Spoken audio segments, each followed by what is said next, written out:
Rimpasto al comune di Palma di Montechiaro, il sindaco Stefano Castellino ieri ha presentato la sua nuova compagine amministrativa.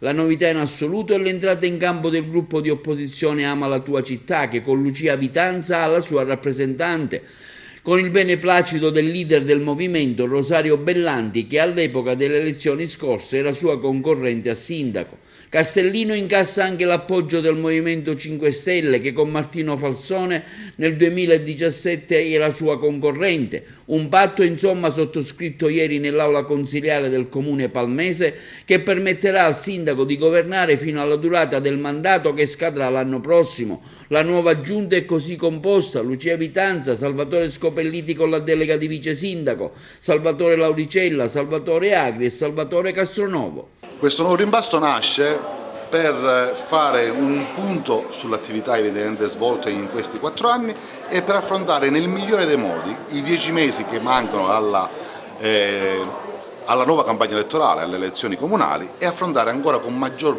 vigore quella che speriamo essere la nostra prossima esperienza consiliare.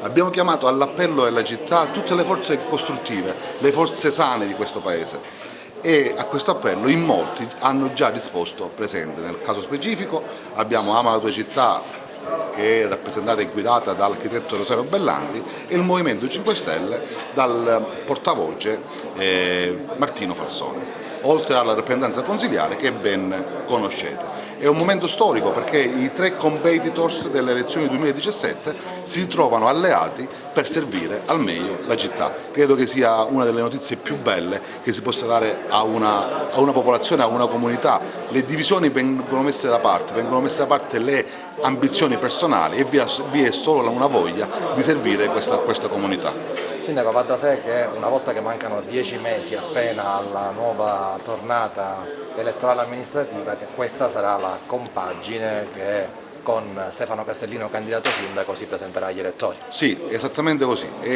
così ed è questo che è venuto fuori dalle consultazioni, perché non solo i 3 gruppi di maggioranza che dall'inizio fanno parte di questa avventura, e che ringrazio ancora una volta per la sensibilità avuta, quindi Nuova Palma, Bene Comune, Riprendiamoci il futuro, hanno manifestato non solo la volontà di continuare, come ha detto bene lei, questi 10 mesi, ma di affrontare insieme la campagna elettorale per la riconferma di questo sindaco e di questa amministrazione. In questa coalizione si sono aggiunti evidentemente il Movimento 5 Stelle e Ama la tua città, quindi è una coalizione che non solo affronterà, come ben ha detto, questi 10 mesi, ma affronteremo insieme il rinnovo. A queste forze va aggiunto un dialogo che tuttora è costante con delle forze politiche che non sono rappresentate in Consiglio Comunale, ma che aspirano ad entrare nel prossimo Consiglio Comunale. Quelle verranno incontrate in un momento diverso e separato, e speriamo anche lì, siccome rappresentano anche lì belle idee, belle energie, belle persone, di farli entrare in questa coalizione che si è fatto carico di servire una grande assunzione di responsabilità, perché non vi sono più scuse, non vi sono più motivi di tergiversare. Abbiamo i numeri, li abbiamo sempre avuti ad onore del vero, ma i numeri sono molto ampi e quindi siamo tutti qui a servire la città senza trovare scuse alcune, quindi una forte assunzione di responsabilità. Sì, l'obiettivo per me è sempre lo stesso, perché diamo sempre continuità a quello che ho già iniziato, il lavoro che avevo già iniziato. Il sindaco Stefano Castellino mi ha dato questa fiducia di dare continuità al mio lavoro e alla mia delega come vice sindaco ad oggi. Vedremo successivamente quali saranno le nuove deleghe, se saranno nuove deleghe saranno confermate, e quindi dare veramente continuità a quello che è la mia attività amministrativa con il sindaco Stefano Castellino.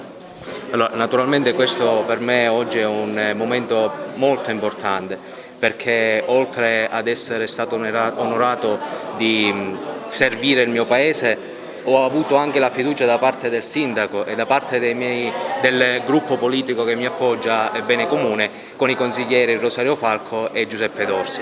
E ringrazio tantissimo quest'ultimi, perché mi hanno dato la possibilità di continuare il lavoro che io già stavo cominciando a svolgere.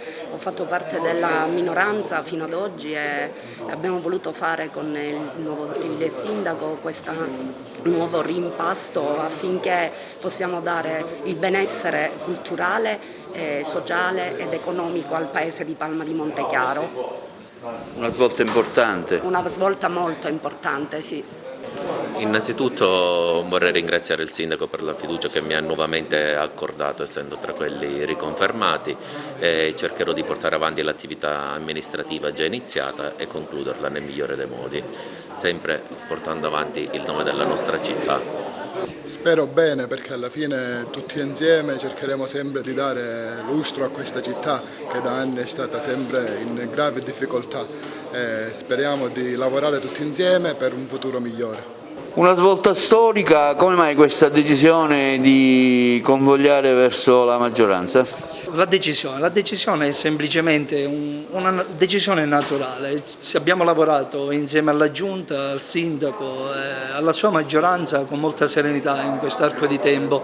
Dopo il risultato elettorale, come ha già precedentemente detto l'assessore, il mio assessore Lucia Vitanza, che ben ci rappresenterà e finora ben ci ha rappresentato, siamo stati una minoranza, non un'opposizione, e quindi abbiamo sempre dato il contributo a Palma in questo modo e al Sindaco Castellino in questo modo. Pertanto con molta serenità abbiamo deciso di sostenerlo con uno sforzo in più in questi 10 mesi e successivamente vedremo se possiamo fare qualcosa insieme per le nuove avventure politiche, quindi per il nuovo percorso che ci vedrà sicuramente interessati fra 10 mesi.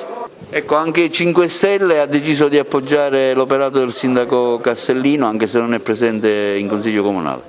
Sì, abbiamo deciso, dopo delle riflessioni e del confronto fatto con il primo cittadino, di dare questo sostegno esterno alla maggioranza, anche in coerenza con il percorso fatto in questi anni di amministrazione, dove abbiamo sempre cercato di fare un'opposizione costruttiva e portare avanti quelli che sono i progetti per il bene della comunità. Possiamo fare tanti esempi, tra cui il contributo dato dai rappresentanti regionali all'ARS per Palma Capitale della Cultura, o i contributi Covid, o altri progetti che sono stati realizzati a Palma. Abbiamo deciso di fare questo passo non chiedendo, appunto, come dice lei, assolutamente un discorso personalistico di qualsiasi tipo di impegno, ma quello che ci ha premuto sottolineare al primo cittadino sin dal primo minuto di confronto è stato quello di portare avanti quelle che sono le idee e i progetti del movimento, anche andando a riprendere quelli che erano quello che era il programma iniziale stesso del movimento con il candidato a sindaco Martino Fassone. Su questo il sindaco, devo dire, che è stato molto aperto ad ascoltarci, a condividere alcuni punti, e da lì diciamo che è nata questa tra virgolette collaborazione per questi 10 mesi, e chissà, vedremo nel futuro, nella legislatura che andrà dal 2022-2027, di poter continuare su questo percorso qui.